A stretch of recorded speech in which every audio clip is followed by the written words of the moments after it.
anyone else hungry? Ah! I am cooking this ginormous 3-inch thick cowboy steak coated in gold flakes. All right. This is how we're gonna start cooking it. We're going to head into the oven. We are doing a reverse sear. What that means is we're gonna cook it in the oven first, then we're gonna hit it in the pan to then sear the outsides just to finish it to get that nice crust. So I have my oven preheated to 300 degrees Fahrenheit. We wanna cook it until the internal temperature is between 125 and 130 degrees Fahrenheit. Over here, I have a cast iron skillet. It is screaming hot. We already cooked it. All we need to do is sear the outside to get a nice crust. So I'm gonna add in my oil. Ready, and bam. First side is in. Now already it should be ready to flip, and oh, look at that beautiful sear. Now we're gonna sear it again for about 45 seconds on this side. Now we're going to place this here for about 3 to 5 minutes. We have the gold right over here, and now I am just going to place it carefully. Oh, no, that didn't work. Okay, oh. Look at that. I am now successfully coated the steak in gold. Ooh, oh, it looks like we have a nice medium. A little bit of Salt Bae action. Okay, let's now give this a try. My little gold-plated piece of steak. Cheers. I feel like I'm not fancy enough to eat this. Like, I feel like this is something like Cardi B would eat. All right. I made up this black bean burger recipe in quarantine and I've been obsessed. I'm not vegetarian, so I see veggie burgers as another way to enjoy vegetables rather than a meat substitute. Start off sauteing a jalapeno and an onion or a shallot. Added some frozen corn, and then I just cooked everything until the vegetables didn't feel raw. I added a can of rinsed black beans and then I seasoned it. Mix it up with clean hands and make sure to really crush the beans. Add an egg and then my guilty pleasure Mexican blend shredded cheese. That's optional. Don't forget a bunch of panko breadcrumbs so it all sticks together.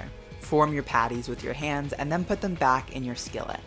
Make sure they get really crispy on both sides. Toast a brioche bun and then add some spicy mayo. Top with avocado and don't forget your lime and salt.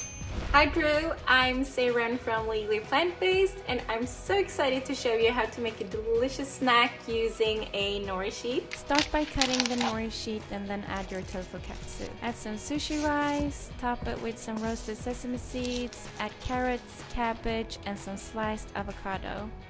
Add spicy mayo, a slice of vegan cheddar, some more rice, some katsu sauce, and crispy onions. Then just fold it clockwise. And there you have it. Hey Drew, it's Marlon Shotland with Urban Bliss Life, and today I'm going to show you how to make these super easy, super tasty air fryer chicken wings. First, lightly oil the inside of your air fryer basket or air fryer trays with vegetable oil or olive oil spray. Next, place the chicken wings in a bowl and pat them dry. Sprinkle arrowroot starch over the wings to coat them evenly. You can also use cornstarch instead. Season the wings with salt and pepper, then place them in a single layer in your air fryer basket or air fryer trays. Air fry at 380 degrees Fahrenheit for 12 minutes. Then, flip over the wings, increase the heat to 400 degrees Fahrenheit, and air fry them for another 12 minutes. These chicken wings are perfectly crispy on the outside and tender and juicy on the inside. So easy, right? Hey Drew, it's the perfect time of year to make Julia Child's boeuf bourguignon. Let me show you how I make it. First, dry 3 pounds of beef chuck well with paper towels and season generously with salt and pepper. Working in batches, sear the meat on all sides. Cut thick slices of bacon into half-inch pieces. Add 2 thinly sliced onions and cook until browned and caramelized. Peel 2 large carrots and parsnips and cut into large pieces. Add the vegetables, season with salt and pepper.